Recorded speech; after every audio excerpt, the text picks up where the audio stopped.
What's up, everybody, and welcome back into Play the Fight Song College Football Show. The boys are not all back together tonight. We have our relief pitcher back. My brother Justin's here. Jordan is back with me as always, as he's back in the normal podcasting studio. Jordan, good to see that you're back in studio. No, tonight we got a loaded show, but we are not talking torpedo bats. That is off the conversation. Fine. Get it out of my timeline. Tired of talking about it. We actually just have all over the place. It's like when spider tack was a big thing when pitchers were using it. It's like that's all we hear about. Like, let's talk some actual baseball. If we're gonna talk baseball, let's talk some actual baseball. Like, so just this one thing.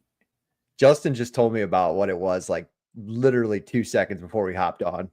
Hadn't heard of it. I should have got you in my fantasy baseball league this year. Oh, I was in 2 of them last year. 2 of them was too much.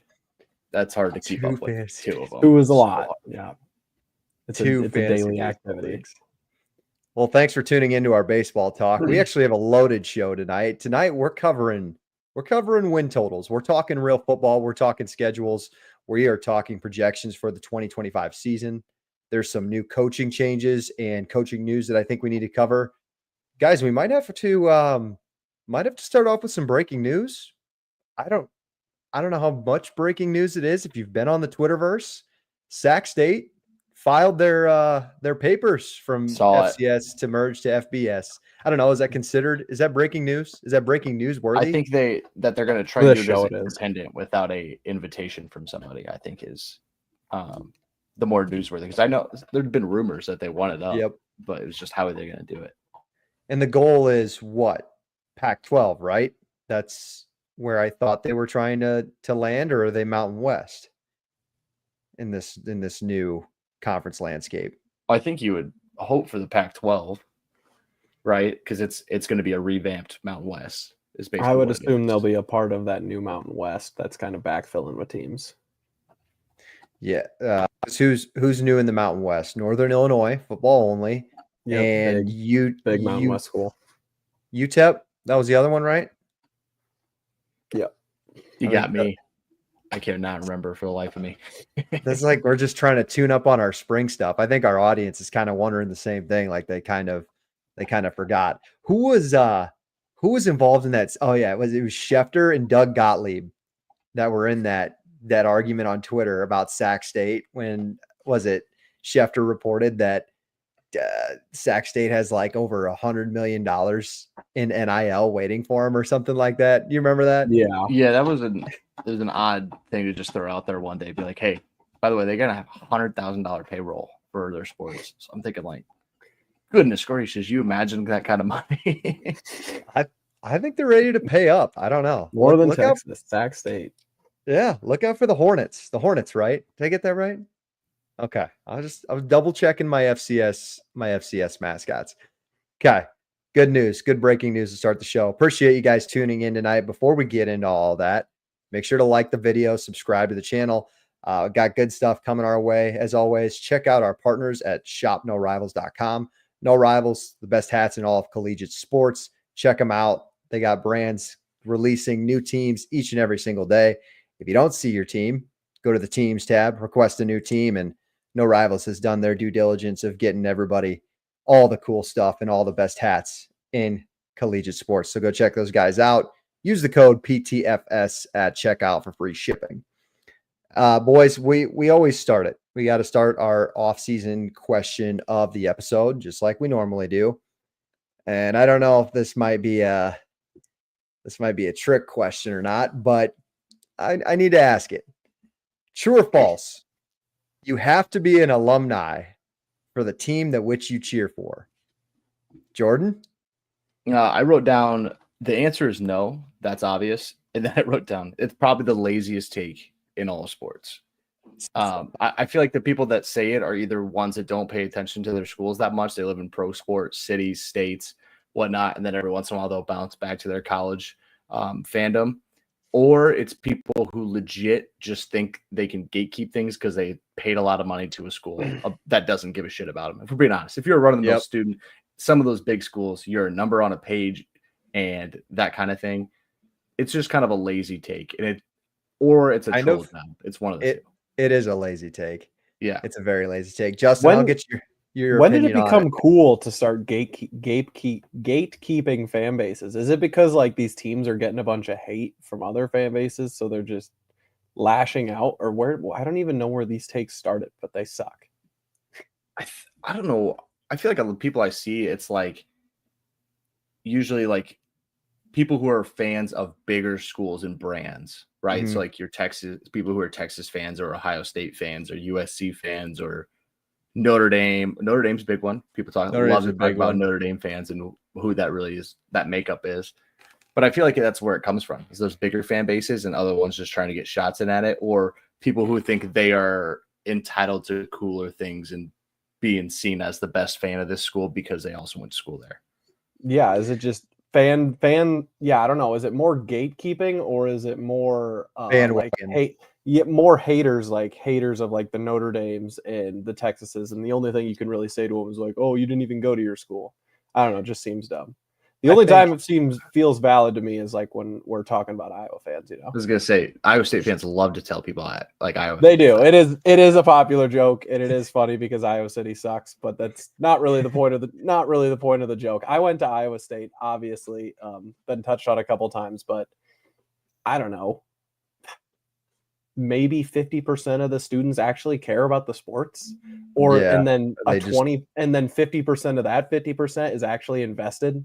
So it's like, and then 75% of that 25% go to games and want to be at those games. They'd rather, a lot of them would just rather go sit drinking at the bar. Yeah. And people go to the games and aren't even that invested, but they like being there. So it's like, what are we classifying as a fan? And if you're getting into an argument about that, I think you're kind of defeating the purpose. I think it's the bandwagon more so than gatekeeping. I think people get mad at like those who, you said it, Notre Dame's a great example. I think people get mad from, just case in point for us, like people from Iowa like take on Notre Dame as their team. We have a couple of fans that Notre Dame is their actual team that they support. Did they go to Notre Dame? Anything short of, like, it was everything but Notre Dame is where they went to school. But at the same time, like, I don't know. I think some of these fans of smaller schools like in Indiana make fun of people who cheer for Notre Dame because they couldn't get into Notre Dame, or you're a bandwagon or this and that. And I'm like, I mean, clearly me and Jordan were on the side of you don't have to be an alumni, because that's not the case, because we aren't. But, you just got to care about the team, pay attention, win or lose, when in good times and in bad. And then I think you're a diehard if you are, and the people that root for teams only when they're really good is something that you should gatekeep for. If you're a diehard, if you picked up Alabama 5 years ago as your favorite team, just go all out for it at least, like, I don't really care, but they're going to have some bad seasons now that Saban's gone, or I guess, quote unquote, bad seasons. Just don't leave. Like, then we're good. We're squared. You're an Alabama fan, in my opinion. It's just a dumb argument on a lot of fronts, because, like, first of all, not everyone goes to college. Not everyone should go to college. And obviously it's fun. And I had a way better experience being an Iowa State diehard going to Iowa State. But like, when you're choosing a college and paying like whatever the cost of college is nowadays, tens of thousands of dollars, perhaps you should be looking at things outside of just the athletic department on where you're picking a school. And I think with like NIL nowadays, like, it just shows like how separated school and athletics are. So it's just a dumb argument for fans trying to make that argument as well. I don't know. What do you say to people like me and JP, where we wanted to keep playing sports in college and we unfortunately just couldn't make it at Iowa State and Iowa? You guys are losers for not going back to Morningside games. Yeah. So are we only trapped into cheering for the best team in NAIA? That's the only team we can cheer for now. We can't cheer for for Iowa State. We can't cheer for That is Iowa. There'd be a lot less money in collegiate athletics if this was the way people operated. Let me just Yeah. say that. Yeah.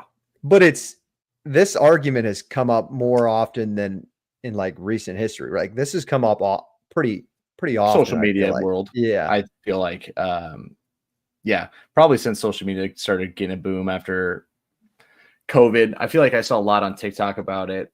And then I even feel like just COVID, the people last had to 2 start throwing years, stuff. the last 2 years has been crazy. I think Like, kind of seeing like the resurgence of some of the big brands recently with like Texas and Notre Dame and Florida State's 1 year and stuff like that. Like some of those big brands kind of resurging with NIL and different resources like that has really brought out more fans, which is kind of rubbed people the wrong way, I feel like. I might have to clip this question for TikTok because I bet we would get some fun answers. I bet we'd get some pretty stupid answers too, if I'm gonna be completely honest. But no, that's good. It reminds me of like, do you watch that guy? I can't remember his name, but he has a YouTube page where he'll go to like Alabama, Tennessee, and it's in Tuscaloosa, and he'll dress up as a Tennessee fan, and he'll like wears glasses that he's blind, and then he trolls people as they walk to and from the game. Yeah, have you ever seen that guy? Yeah, No? and Okay. he makes me my blood would boil if I saw that in person. Most of the time he's not You'd like, fall for just it, standing Jordan. around, but like if he was poking at me, I would Yeah. 100% say something. But like if he's just walking around with stuff on, I wouldn't care. Jordan, you would get trapped into his. If he was poking at me and like just trying to get something out of me, I would say something. I'm not gonna light him up, but I'd say something. The reason I bring him up is because he's like, you didn't even go to Alabama and like all that kind of stuff. That's his name of his argument. So I think the 12-year-olds have adopted that as well. All right, good question. I that's always fun. I think it's a stupid question, but it definitely needed to get acknowledged here. Let's just jump into it. Let's go to news from the sport. Let's go to coaching news. A lot has happened in the last couple of weeks. I guess the last week since the last time we've talked to you guys. Let's start first. Let's go to Boulder. Deion Sanders. He's not going to Dallas.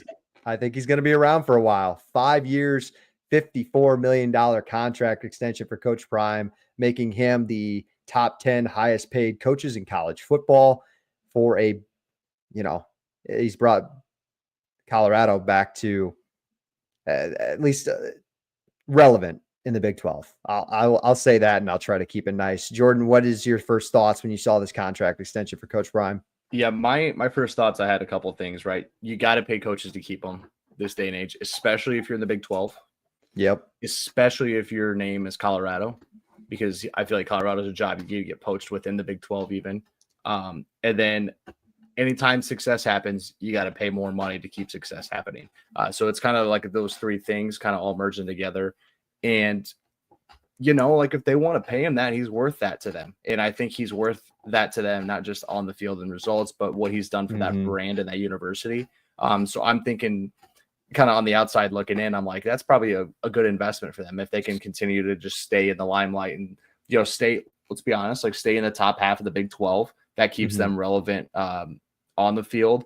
And if he can just keep hitting some spots in recruiting, like there's more money to be had from the university or from CU than if you were to just let him walk and then see what happens, like act like you're just gonna be able to build on that. Justin, I'll ask you. Jordan said it well. He said this money is worth it to them. It's worth it to Colorado. Do you think this is worth it as an outside fan? Do you think Colorado overpaid for keeping Coach Prime around? Is it a little recency bias after let's be honest, it's a pretty good 9-win season that came out of nowhere. Yeah, I think first reaction, you look at that money and see him as, what is he, top 5 paid coach in the sport now. Feels like a little bit of an overpay, but when you look at it and like you said, the value that it brings to the program and the value that college football has nowadays, just being relevant and being as relevant in the media and in the college football space as Coach Prime is, makes it valuable for Colorado and makes it make sense, because if Coach Prime goes away, the Colorado program damn near goes away, or you can't really risk that going back to where they were beforehand.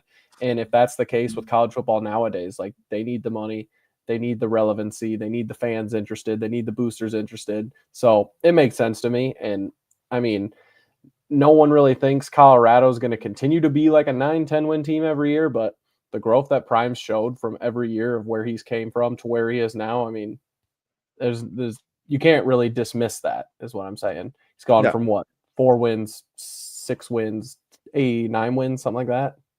They went 4-8 and then 9-3 last year. 9-4, something. The broad scheme of things, I love it for the Big 12. Gonna be honest. I think any publicity is good publicity. Even if he's 7-5, 8-4 in the Big 12, I think that still puts a ton of light on this Colorado team and has an opportunity for a lot of Big 12 teams to also showcase their teams on national television. People will pay for Prime. I mean, at least for the next 2 or 3 years. So I think that's really good. Let's just talk about like Colorado football, like the actual football program itself. Justin, you said it. The money that they're paying for to prevent from going back to where they were 3 years ago when they were 1-11 and they're like Purdue right now. They are probably the worst FBS team in the country at that point in time. What happens, Jordan? I'll ask you, like, what happens with Colorado going forward if, they're going to compete in the Big 12? I don't know if they're going to be a top 2 team, but like if they continue to win 7, 8, 7 games, is that good enough to keep fans involved, even with the star head coach in Prime? Do you think like he can continue this buzz if he just wins 7, 8 games every year? It kind of becomes what's next. And I think for a fan base that it's a fan base that cares, but it's not a fan base that is really, at least from the, again, outside looking in, 10,000. That's what we are. Let's just being honest.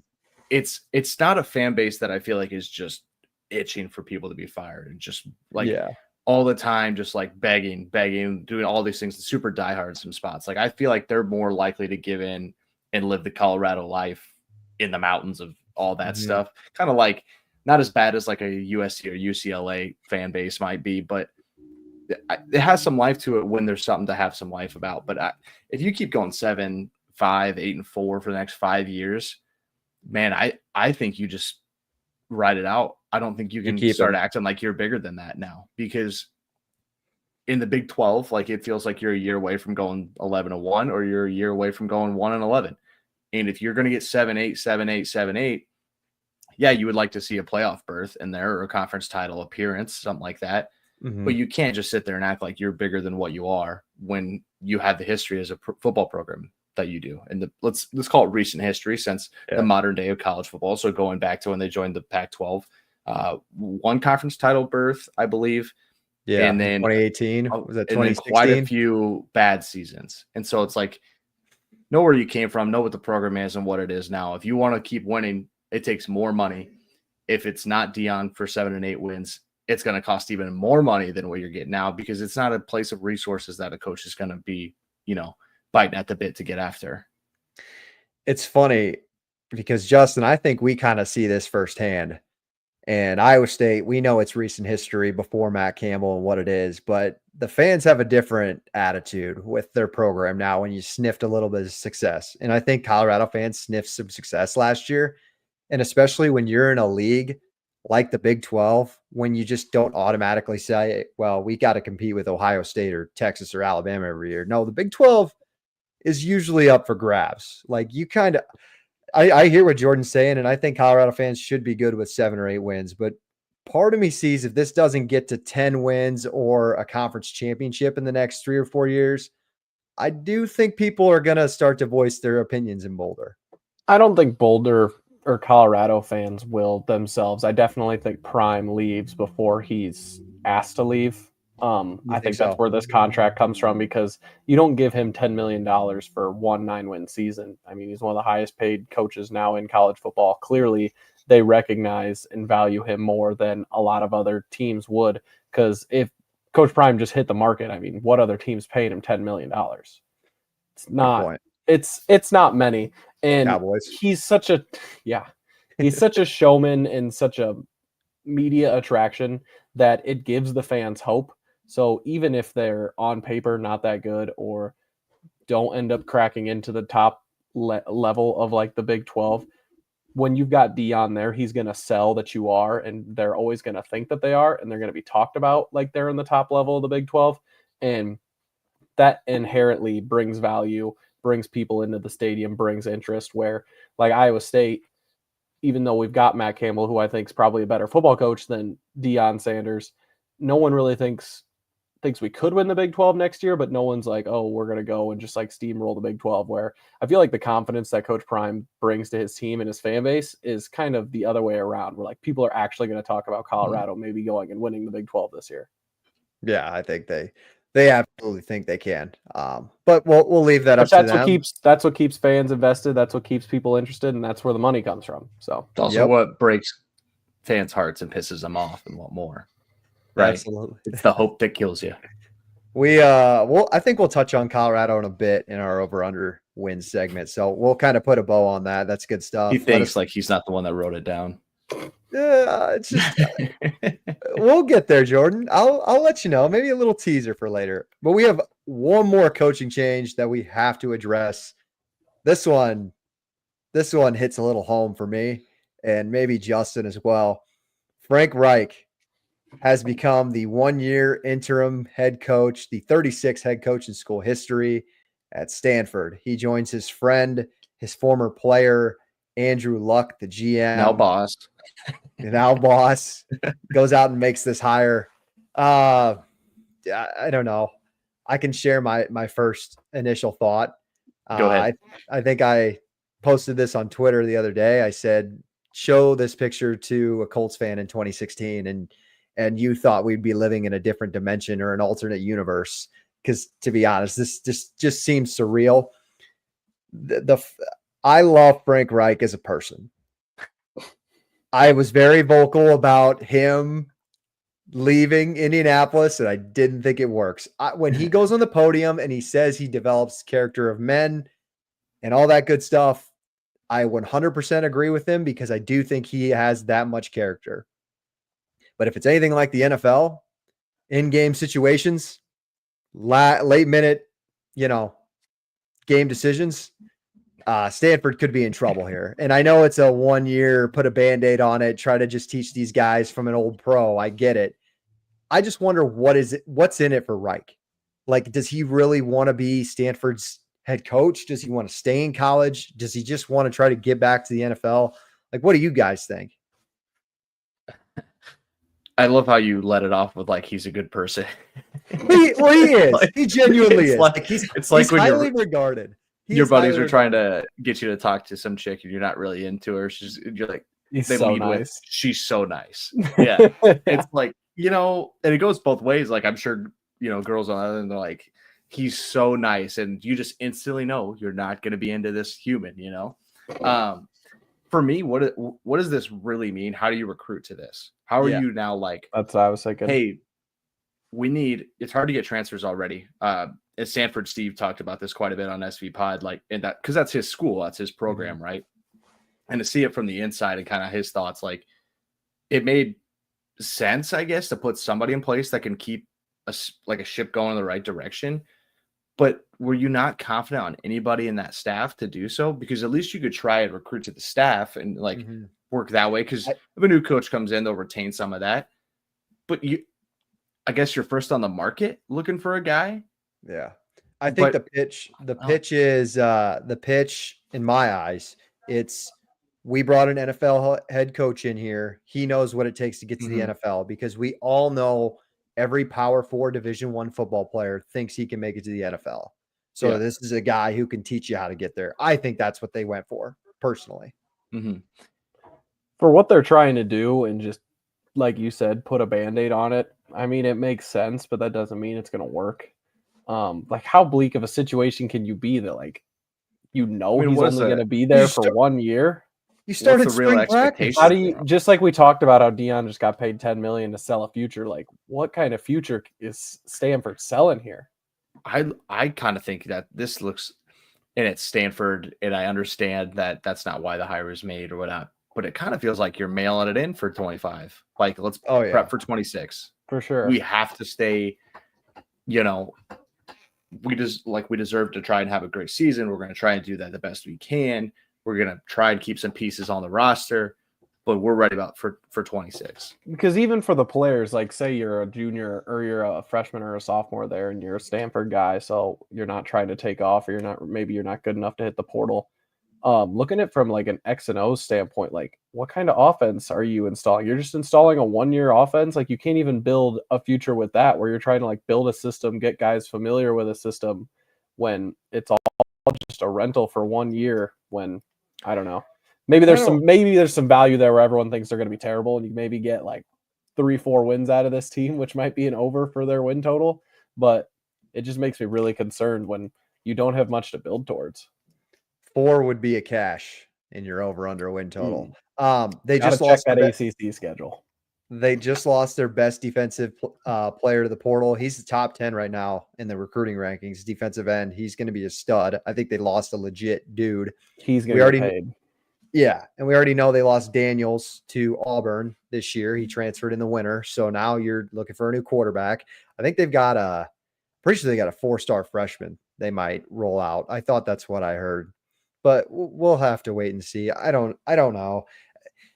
Does Luck have any eligibility left? I think he's got one. He might. It kind of felt like in the press conference, it was like we mutually agreed that we're just going to wait and see how this goes. We need somebody to take over and kind of put a Band-Aid on the situation, but also like, if it goes well, we win 5-6 games. Looks like the guys are fighting for him. Maybe we'll bring you on a 2-year extension. Does Frank Reich even want that?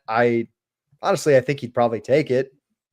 Maybe. I don't really know where else he's going to go. Would you rather be the head coach at Stanford or would you rather be a quarterback's coach in the NFL? We've seen a lot of guys take that quarterback's coaching job. Yeah, I was going to say, who are you? I don't know. I'm not. Their over-under's 4.5. I'm not seeing 4 wins on this. I saw 3.5. It's 3.5. 3.5 has me interested. 4.5's a guaranteed under. How about Frank Reich, Bill Belichick? You want to talk about that fever dream I just talked about? Like, imagine, again, showing another picture when they play each other. Frank Reich's coaching Stanford, Bill Belichick's coaching North Carolina. Speaking of Bill Belichick, I mean, we get to start talking win totals now. Yeah, well, I think that's a good segue. I'm pretty sure nobody's got. It's just being like, yeah, we should talk that now. Yeah, that's a good segue. We good. We good on that? Anybody else have more Frank? I could talk about Frank Reich. No one else has any Frank Reich Stanford takes. No.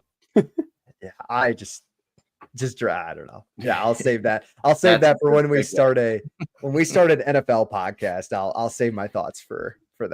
That's pass for me. All right. If it ain't donkeys, I'm not talking. Yeah. Good. Okay. Let's go into over/under win totals. Before we get into all that, let us know in the comments your guys' thoughts on all the latest coaching changes and the news that's circulating in the sport. Also, like the video, subscribe to the channel, shopnorivals.com. Use the code PTFS at checkout for free shipping for the best hats in collegiate sports. Go check them out. We got about 30 minutes in, so this kind of leaves us open, boys. We can drag this on for however long we want, or we can make it a little shorter. I have 4. So I think. Let's kind of tell the audience how we're doing this. I had it as just win totals that stood out. They're over-unders, where you're leaning, what you like, what kind of your thoughts are on it. I kind of left this. I mean, it's April still, and we haven't even had the spring portal open yet. So I was like, let's leave it open-ended and see where it goes. So Jordan, I mean, give us one of your 4. I have 4. And I used a non-disclosed sports book to look these up. Because there's no free ads here. There is no free ads. Play the fight song. But I have for the power conferences an over and an under. Outside the ACC, just one on that. But I'll start here at the top. Here we'll start in the SEC. I think Auburn over 7.5. That's -148, depending on what book you're looking at here. I think even if you get no upset wins in some tough games, that's an at A&M and that's a Georgia at home, and you split at Oklahoma and Missouri, that's 9-3. Right. So that's winning every game you're expected to win or will be favored in. No upsets when you're a dog. Although depending on what Oklahoma looks like, maybe you're a dog there. But beating a Missouri team at home gets you 9-3. And I'm kind of sitting there and I'm thinking that, I mean, it kind of feels like that's a possibility for this team, right? And we're not too sure what Auburn will look like. Is it really going to be an improved offense? Is it going to be improved quarterback play? And how much better is the defense? I kind of think 7.5 is a little low. You have to pay it in the juice. But just looking at the schedule and the way that things line out, and obviously just spring intel is all we got right now for this. I think 7.5 is worth a solid look at this. I think it's just worth a look. We'll get to all of our previews this summer, so like we'll leave it at that. But like I'm just so skeptical on the Jackson Arnold experience.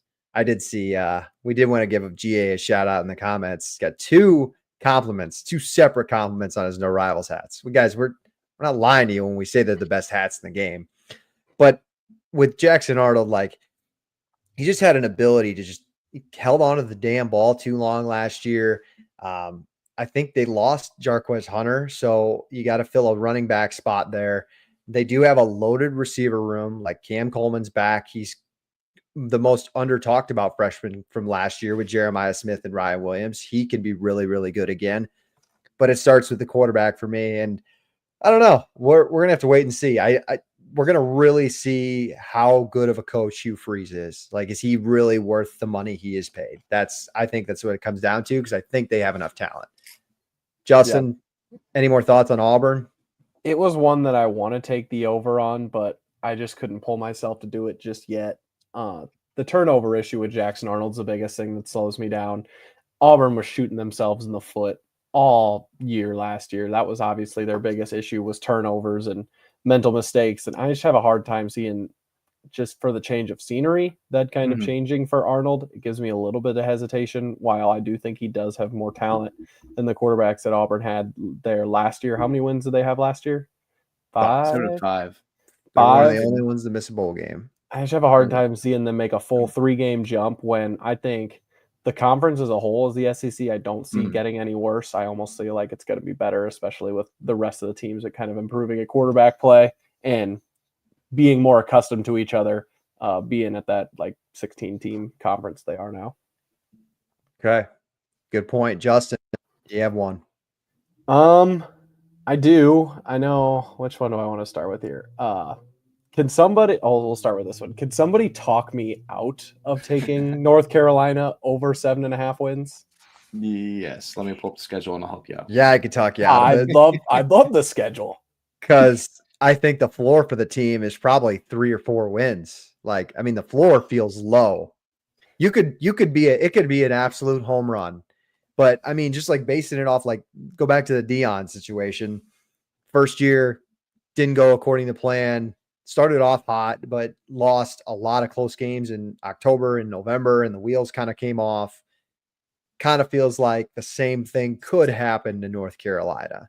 We just have so much unknown. It's hard to put. What's your number again? It's 7.5, and like it's even money. It's not even juiced. It's been the one that I looked at to start the year because it was obviously with the Bill Belichick news, the first one that got released, and I was like, I know Bill Belichick that I'm questioning, so you're right around that number. Yeah, and I know Bill Belichick obviously has his flaws, but he's obviously an excellent football coach, and he's got a lot of like-minded individuals around him. It's pretty much damn near all of his buddies or coaches that still stand and came with him, or guys that couldn't make it in the NFL. And don't get me wrong, all these guys still want to coach in the NFL. That's why they're there. So they're hungry too. This coaching staff is hungry. And something that I've heard people touch on is, I think in the NFL, he kind of struggled with bringing in guys and player development there towards the end. But all these college kids at North Carolina who are there want to play for Bill Belichick. So I don't really see it being an issue of the wheels falling off, especially not right away. Maybe if they don't end up getting to like 10 wins or being in playoff contention, things could start to turn a little nasty on them. But if I'm just looking at it as a standpoint of getting to 8 wins, it really doesn't worry me, especially in the ACC and the teams that they're going to have to play. I know we're not going to read the schedule off for everybody, but North Carolina's got TCU in game 1, could be a loss. Then they've got Charlotte and Richmond, both wins. UCF, I see that being a win. Then they've got Clemson, which is probably a loss.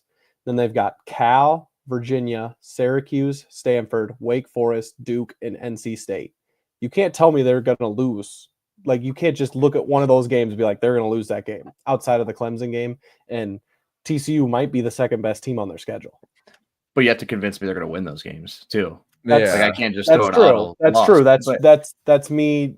That's It's me a lot having of- faith in one of the better football coaches of all time. it's a loaded schedule with teams that I am not too sure on yet.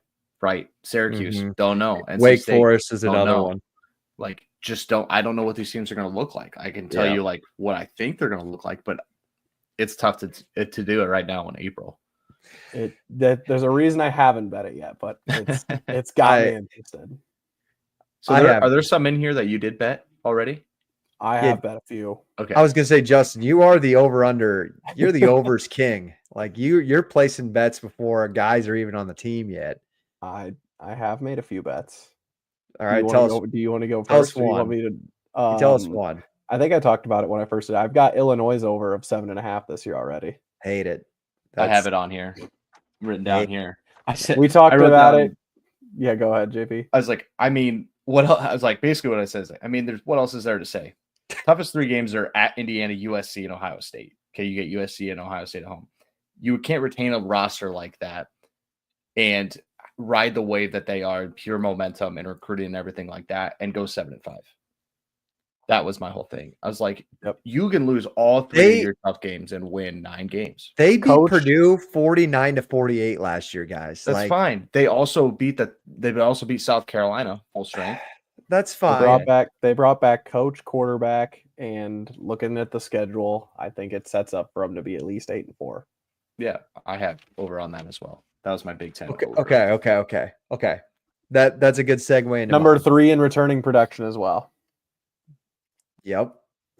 Let's kind of stay there. You talked about retaining coach and quarterback. We have to mention it, and I'm sure our boy is still watching, so you can let us know in the comments. Nebraska, 7.5.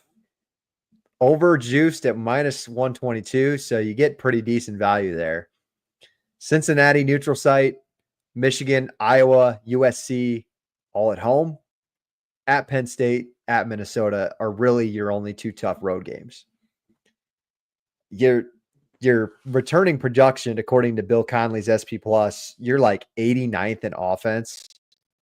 And I think you're 12th in defense. So we know the defense is still going to be really good, even after losing Tony White and a lot of those guys that kind of went with him. You go in the portal, you get a couple of big time receivers like Key from Kentucky, things like that. I don't know. It's just, it'll always be based on quarterback play. Like, let's just be simple. We don't have to know much about the game, but it's a pretty simple game. Like, how much of a jump can Dylan Raiola take from year 1 to year 2? Because I thought he really struggled in the middle of October. But if we get like September Dylan Raiola, yeah, I think 8 wins is very much on the table. You get the Dylan Raiola that played bad football teams, you're good. If you get Dylan that sounds Raiola like- as a prospect, if you get Dylan Raiola's potential, and that's what worries me. I have some serious concerns about Raiola. I really like Rule and the defense and the culture that he's trying to put in there, and I'm not so sure Raiola fits that culture and what he's trying to do and the vision that he's trying to sell, and seeing him struggle there towards the end of the year, which granted he's a freshman, so that's going to happen. So you hope that he learns and goes into this year, but laying 8 wins in a pretty tough Big Ten is a lot to ask. It's a lot of blind faith. Yeah, and you also, not just offensive side, but like you lost a lot on that defensive line. And I understand you brought in a pass rusher or 2 that are going to help, but that interior defensive line was no joke last year. It was hard for anybody to run the football on them, and we're just going to replace that. It feels like it's tougher than it's made out to be. Have you seen their offensive line though? It could be again, very high ceiling, low floor. They brought in that kid from Notre Dame that started at guard for them all last year. And they brought in Pritchett from Alabama. I was like, okay, we're really paying up here. I thought GA's comments were pretty excellent. Like I completely agree as somebody who doesn't have any, horse in this race for Nebraska. 8 wins, anything less than 8 wins is definitely underperforming. I'd even say 9 wins. If you're taking out the over under win total and you're just looking at the schedule, like 9 wins should be there for Nebraska if this team plays up to the talent that I think it might have. And I'm glad he reminded me. I forgot you brought in Holgerson. Now you have a full fall camp with Holgerson calling plays. Mm-hmm. Hopefully he can develop your quarterback like he's supposed to. I think it is. I hate to give him credit, but I really do think they are a fascinating story to follow for college football this year, because I think they do have a high floor and a pretty or high ceiling, low floor.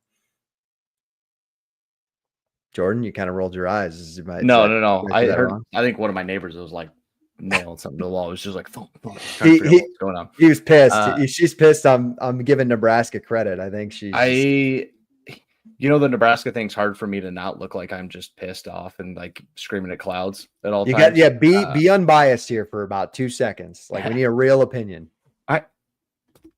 I don't know what to think of them. Like, I feel like we've just consistently talked about how this team's going to improve and they're getting better in spots and now they're going to win games because of the schedule. And I just don't know if Nebraska is going to stop Nebraskaing. They did it last year, second year under Rule. Yep. They still found ways to do it. Mm-hmm. Like, the game is weird. It's a bounce ball in some spots, but it's also learning how to win. And maybe it is year 3 with completely different guys. But if you're relying on the portal, you're working pretty darn hard, right, to get these kids into the culture of winning this way and how to win in games in certain situations, which Nebraska's become notorious at not being very good at. It's over unders like 7.5 with Nebraska, where Vegas makes their money, because I mean, we could be going back and forth on this all day, because I don't think 7-5 would be a disappointing season for Nebraska. And if they overachieve, they could be a really good. They could be they'd be disappointed, but that doesn't mean they're going to be a bad football team. And if they go 8-4, like, they could be a really good 8-4 team, but lose 4 close games, or like have a really good defense, but not have the top end offense to be in the upper echelon of the Big Ten. Like, that's not a bad thing. I think Jordan made a great point with, like, you got to learn how to win football games. And last year's Iowa game was about as inexcusable as it gets for some of their 1-score losses that they've had. And it's kind of funny, right? They already crossed the bowl eligibility. They got that, monkey off their back before that game. I don't think that's anything to just blink at. I think that's huge for them. Yeah.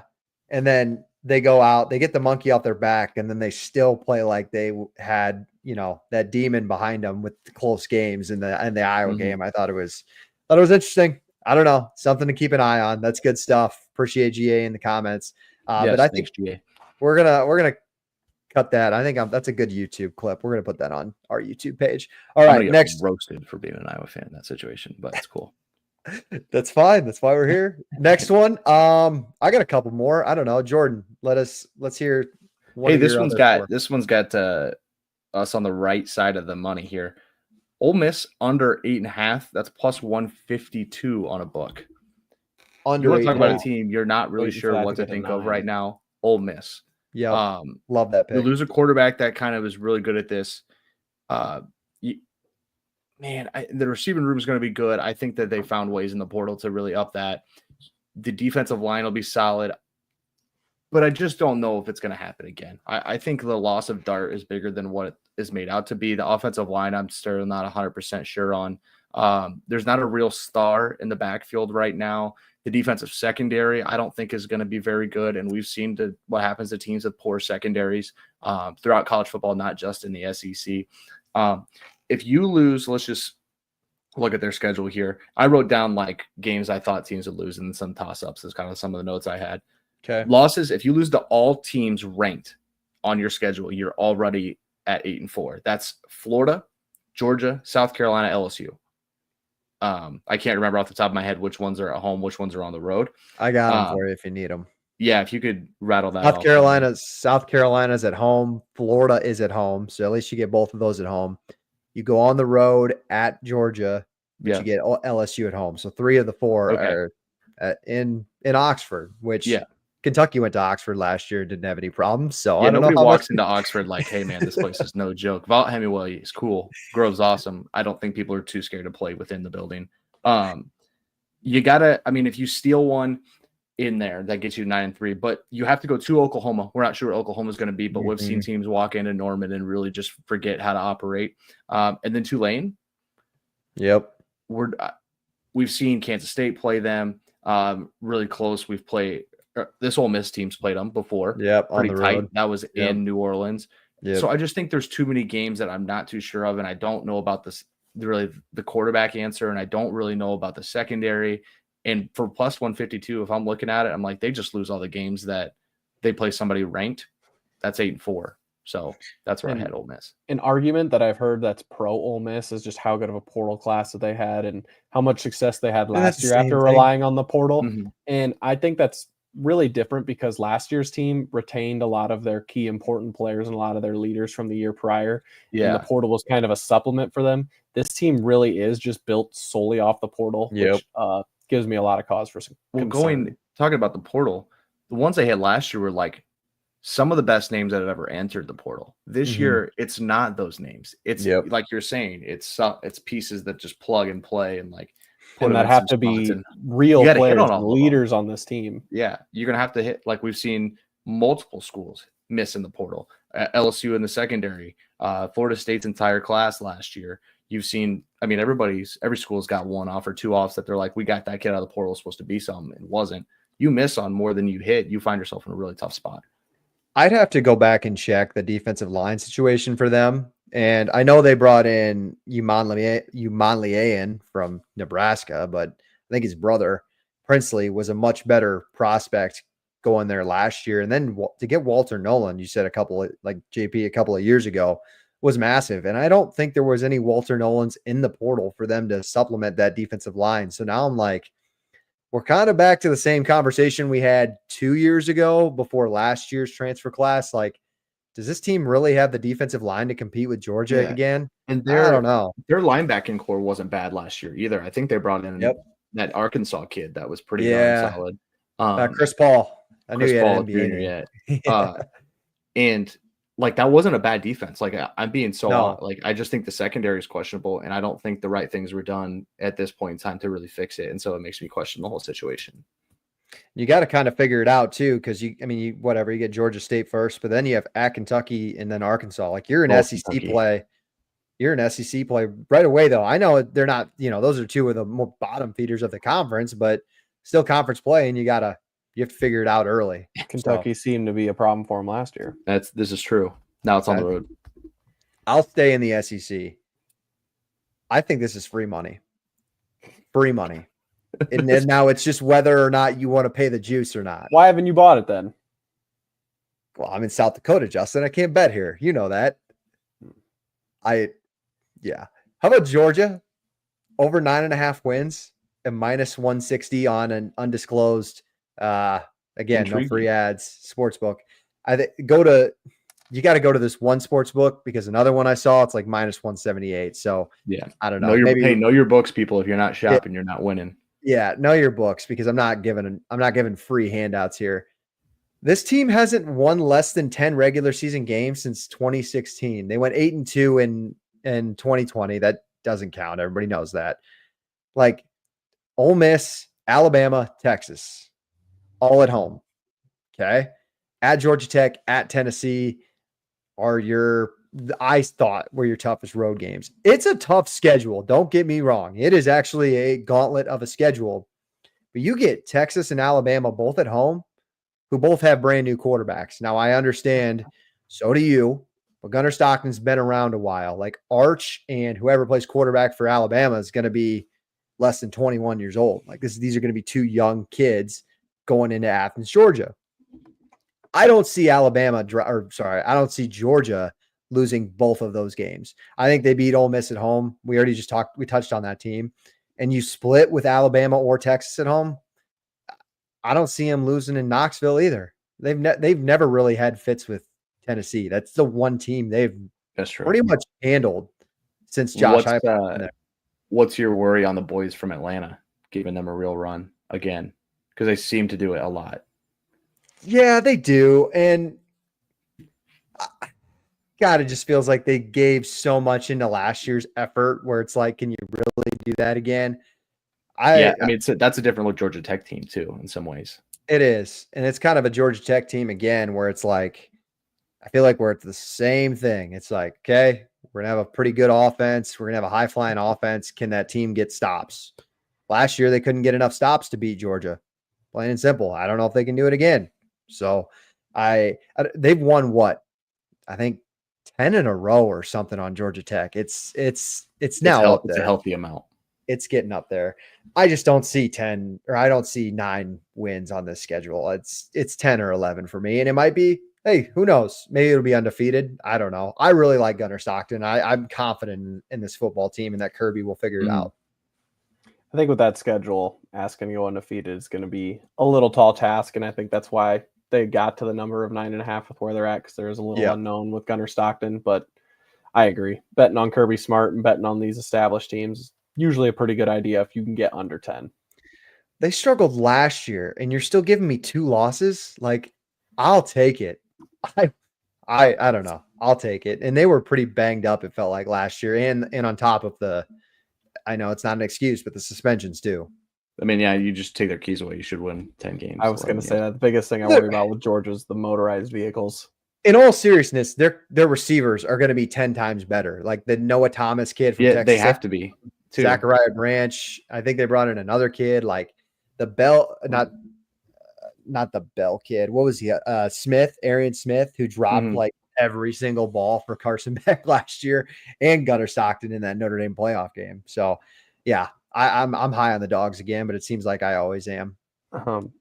Speaking of Georgia's struggles from last year, what do you guys think of Miami under 8.5 wins? I think you're asking the ACC to do a whole lot, but I'll hear you out. That's true. That is true, but they also have Notre Dame and Florida in their non-con, and they still have to play Louisville and at SMU. So I think think they're going to lose those 4 games and then win the rest, which they've got an at Florida State in there. Not really sure what they're going to be this year. And they've also got to play Syracuse and NC State. I just think that defense was so bad last year, and the drop off from Cam Ward to Carson Beck is much bigger than people are giving it credit for. Cam Ward easily could have been the Heisman winner last year and is going to be the number 1 overall pick in the NFL draft. And Carson Beck, coming off that injury, coming off the season that he has, they were winning games just based off of Cam Ward's magic and how good that offense was last year. They're 82nd returning production going into next year on offense. I know, and you can look at LSU last year, 2 years ago, when they had Jade Daniels in that high-flying offense and the really bad defense. And then to this year, what happened? Their defense just couldn't hold up. And it takes more than 1 year to rebuild a defense. I don't think their defense is going to be improved enough this upcoming year to make up for their offense taking a big step back. And with those 2 non-conference games of Florida and Notre Dame, you're asking them to be pretty damn perfect in the ACC, which I could see SMU and Louisville both being the 2. SMU, Louisville, and Clemson are probably my 3 favorite teams in the ACC. So looking at them at under 8.5, and you can get that at plus money too, I think it's a very interesting bet. We talked portal a little bit ago. That's a class that has to hit because it's not one that has consistently hit. Like, if we're being honest, they've lived a really, what are we in, year 3 or 4 at Cristobal? 4. Going into 4. Yeah. So this should be really freshman or sophomore, junior year of a lot of the kids that you've been in top high school classes too. So theoretically, these kids, if you're hitting in high school and you're just supplementing with the portal, even though they've been a very portal heavy team, this should all hit right about now. And I'm not sure if it will. So I understand what you're saying here. Yeah, that has concern for me too, because if you believe in Cristobal and the recruiting that they've done, then yeah, there's a case for it. I'm not so sold on Cristobal. And like I said, I don't really think their defense is going to be where they're going to be, and consistently relying on the portal like this has shown to deteriorate over time. Their portal class this year, go back and look. I mean, they brought in like 3 or 4 corners. Like, they're really trying to fix that secondary, and it might work, or it might be at least a little bit better than last year, which is not saying much. But how can you be in the state of Florida and not be good at recruiting the secondary? But Justin, to your point, you said 82nd in returning production on offense. That's a concern, because I don't know if they can pick up the slack that the defense kind of absolutely not. And there were so many games last year where they're barely squeaked out, scoring like 50 points a game. Yeah, where they were behind the 8 ball and like they got down. They're not going to be near that good this year. And just those 4 games: Notre Dame, Louisville, SMU, Notre Dame, Louisville, SMU, and Florida. Can you guys say think they're going to be 2-2 in that stretch? Yeah, I was just gonna say, give me the win over SMU. I think that's a team I'm fading this year, personally. Okay, but that's like the one that they have on the road too. Right. But I don't know. That's fair to say, 2-2 in that stretch. Yeah. What do we get out of Florida? We'll wait and see with like the Lagway situation with him not. I mean, he's had surgery and he's not throwing during spring. Who knows if that means anything? But something to keep an eye on. Yeah. And it's plus money too, taking that under. So it's not something you got to be super confident in, but if you're looking for value, there's value there. Absolutely. Okay. I got about like 2 left. They might be one of your guys's, so I'll let you guys finish up if you guys have any more. I have 2 more, but only one I really wanted to touch on. Okay. Let's go to that one first. Let's go to the Big Ten. We talked about my over with Illinois. I think Justin was on that one as well. Under 10.5. Penn State. Don't say it, Jordan. Okay. I wish we were on cover 3 because we'd have a fight. Yeah. We'd have a fight. For me here, there's a couple things that went into this, and I think there's a legit this is maybe too much juice at 164. Like, that's a lot to pay for a team that has a possibility of 1-11. But when you go, I think they play Oregon at home and they get at Ohio State. So you play the 2 best teams outside of you in the Big Ten, one on the road, one at home.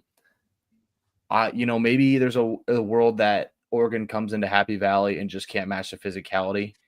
But there's also a world that Dan Lanning is just another year at the helm, another year in the lab, just really getting this team really where he wants it. I think Oregon's going to be pretty damn good again. If you split those, Penn State loves to drop a football game that they're not supposed to in some spots. Like, I think that without the divisions, there's just a random one somewhere that could catch them. And so I'm not going to bet on this team to go 11-1, 12-0 when 2 of the top teams in the conference are on their schedule. So, maybe I'm a little incorrect in saying that they love to drop one every once in a while because they're pretty good at beating teams not named Ohio State or Michigan. But I do think that there's a real point in slippage here. Like, it's just one of those things for me. It's pure feel. Look at the schedule. We're way early. Is Aller really going to take a step up? The defense, how much better can it truly get? There's just some question marks here. I'm kind of feel like a hypocrite when I'm talking about this team because of like what I've said about Drew Aller. And I feel like I was correct in saying that, in crunch time situations, he really struggled to make throws. And I said that going into the Notre Dame game, proved to be correct. So why would I trust him to take this team to be 11-1, 12-0? Because they might be the best running team in the country. Bingo. Top 5 in returning production. No Michigan. You do get Oregon at home. And I see both sides of the coin that Jordan just laid out. Like, can Oregon travel across the country and match them physically to go into Happy Valley and win? Or does Dan Lanning, have another master class, grooms another quarterback? We'll have to wait and see there. That's kind of why I give the edge to Penn State, because some of the uncertainty stuff we have with Oregon right now. And maybe that Oregon team's a lot better than what I think it is right now here in April. Yeah. But here's the last point. Jim Knowles, revenge game, Ohio State. There's one coach that Andy Kotelnicki just continued to struggle to call plays against. It's Jim Knowles. You now have him on your side, and you're taking on an Ohio State team who now has a brand new offensive coordinator, 2 young coaches. It's kind of like a co-offensive coordinator kind of thing. Maybe Ryan Day just decides to call plays by them because he's frustrated and it's not going the way he wants it to go. Maybe Penn State just catches them at a right spot this time, and Drew Aller doesn't have to win the game. Maybe they do just win 13-10 like they did with Barkley. Right? They won in Columbus with Barkley that one year, years and years ago. The last time they beat them was 2016 in Happy Valley, I believe. Okay. Was it in Happy Valley? Okay. Barkley was on that team, though. Yeah, that was the one I was thinking of. So I like it, especially if you're getting plus 120. I kind of like it. So I'm glad we kind of killed 2 birds with 1 stone there. Good pull, Jordan. It's a tough one because whenever you're taking a team to win 11 games, going over Mm. 10.5, you got to have a lot of confidence in that team. And if you look at the Big Ten last year, Penn State, Oregon, and Ohio State, those were 3 of the 5 best teams in the country last year. I'm not so sure that's going to be the same case this year. And all 3 of those teams play each other again this year, and they're all sitting at 10.5 win totals. I think if you're having a hard time going one way or the other, if you just take all 3 of those teams and take the under on all 3 of them, I think 2 of those are probably going to hit, because even if they go 10-2, say one of those is going to go 11-1. I'm not sure any of those teams really has the potential to go 12-0, especially in an upgraded Big Ten. So if you see 2 of those teams going 10-2 and one of them going 11-1, that's still very realistic, and especially where I think the rest of the Big Ten's kind of improving as well with an upgraded Michigan. We touched on Nebraska. I think USC might be a little better. Iowa's offense should be a little better. There's a bunch of other. Illinois should be a little bit better. I think if you're looking at that, maybe look at taking all 3 unders. Could provide you a little bit of value there. Does Penn State go to? No, Iowa goes to Nope, to Penn they're in State this Kinnick year.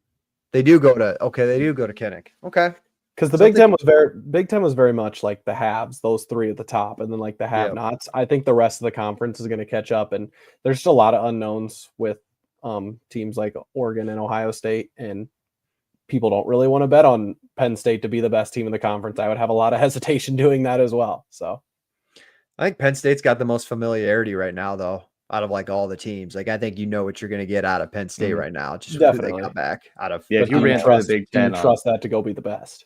Yeah, that I don't know. That's a good question. Running through the Big Ten with like quarterbacks that are returning, it's a pretty short list. Yeah, if you want to dive into that, it's a pretty short list. Okay, Clemson. That's my last one. Oh, 9.5. Over is plus 100. Under you get minus 120. Jordan, was that your last one? Are we on the same page? I was in the ACC, but I was in under. Okay, we'll leave it for the ACC here. What's your other one? Duke. Clemson and Duke. Under 6.5. Duke. What's the name of Tulane's quarterback? You don't like Darian Mensah? You don't like that acquisition there? I think it's a fine acquisition. I don't think he's a program changer. Here's my thing with the Duke situation, right? A lot of things had to go right last year. A lot of things just kind of fell into place. The schedule, the way games kind of worked out, just kind of all slowly, fell into place in a bad ACC, and you went 9-3.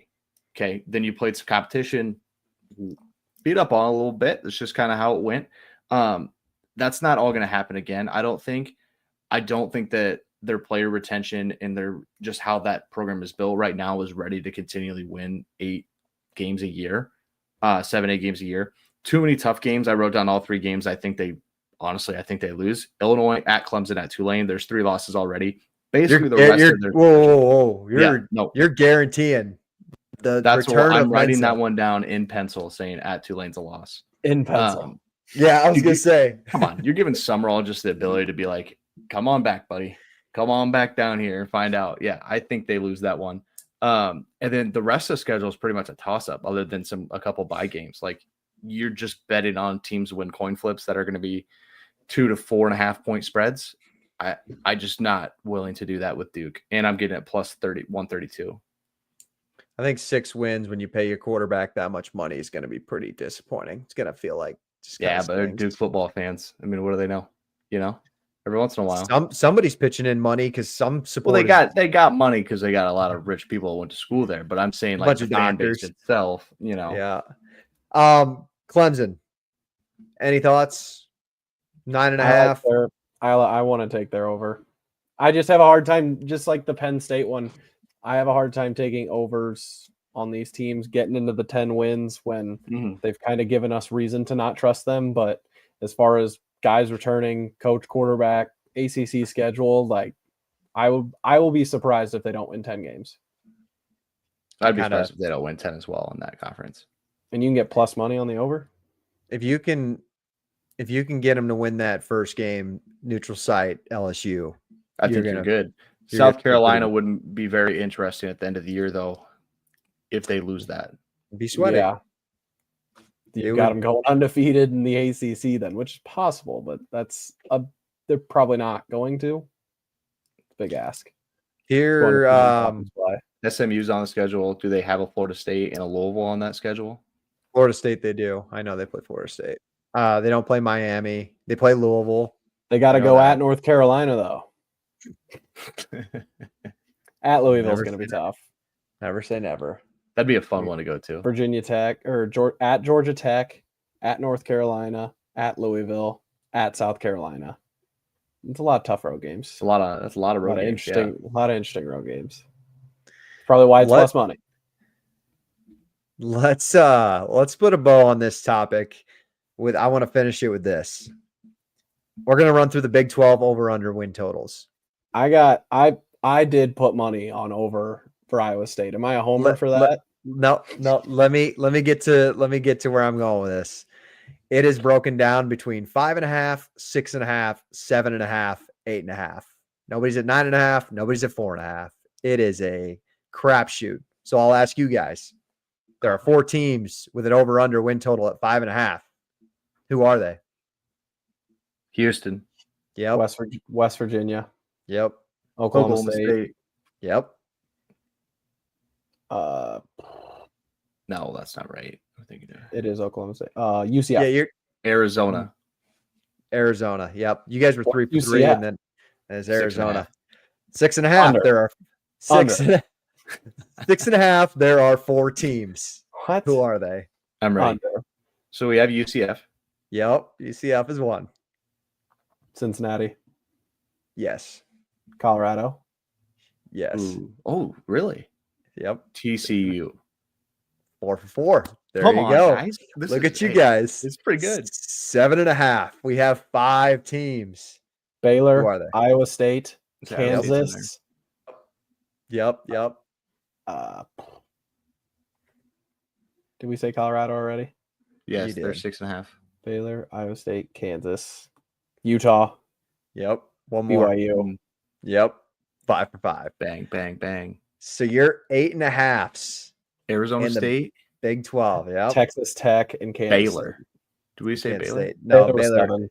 Yep. 7.5. You're 7.5. Yep. Your 8.5s are Arizona State, Kansas State, and Texas Tech. And those are all new 8.5s, by the way. Arizona State was the only 8.5 the last time I looked. I've looked at this too much. I was gonna say, I hate the Texas Tech at 8.5 thing. I know, Hey, we you know. spend the money, man. You better I go get get it. I get it. That it's just a lot of gumption into that 8.5 for guys who have never been on the field together and put something together. It's just we'll wait and see. We'll wait and see. I'm not saying they're not talented, but it's interesting, and they still have a quarterback situation that I think is up in the air with Morton and I can't even remember the other 2, and they brought in a portal kid. So I don't know. It's interesting, but yeah, that's everyone loves to talk about how much parity there is in the Big 12. There's 3 teams there who are the 3 favorites. I just think not a lot of value taking the over on the favorites in the Big 12. No. Mhm. No. If you've learned anything, it's take somebody else. Last year, you'd be sitting pretty good if you took Iowa State and Arizona State's over wins. I think Arizona State was 4.5, if I remember right, and Iowa State's was 7.5. It was 6? 6. I got it at 6. State came out with 6. That's when I got it. Good Lord. Don't give me that. Don't give me that kind of. That's where the value's at. So you're looking at so what you're telling me is we got West Virginia versus TCU in our title game. Is that what you're telling me this year? That would be. There's more that'd be surprising things out there. That's right. All right. Baylor, Houston. Yep. Imagine. Oh God. Willie Fritz, second year. Who's their quarterback? Go. He's from New Mexico. No, he's No. not. That's Utah. Damn. Who's the quarterback for Houston this year, fellas? At least it's supposed to be. What conference did he transfer from? If I feel like I say that, it's going to give it away. He's SEC. Did not give it away. Didn't leave the state to go there. Oh, it was Man. Wigman. Wegman. Yeah, there you go. There you go. This is good. I like these April Hey, episodes. there's so many new quarterbacks in the country. Every once in a while, I still remember. Me and Justin did our Iowa State show. Go check that out after this. Where we was just like a tune-up. It was like remembering who's on the team and just like we just need a refresher. So that's why I love these April episodes. All right, fellas, I think that's all we got for you guys tonight. That was a lot of fun. It was good to talk win totals, and it's getting me in the mood. I know we have the Final Four this weekend, but I'm all football. I'm all gas, no breaks to football. Spring ball is here, and August will be here before we know it. We will see you guys back here next week. Again, like the video, subscribe to the channel before you head out of here. ShopNoRivals.com. Use the code PTFS at checkout. That's JP. That's JT. My name is Jake. We will see you next time. And as always, how we send us out, we got to play it.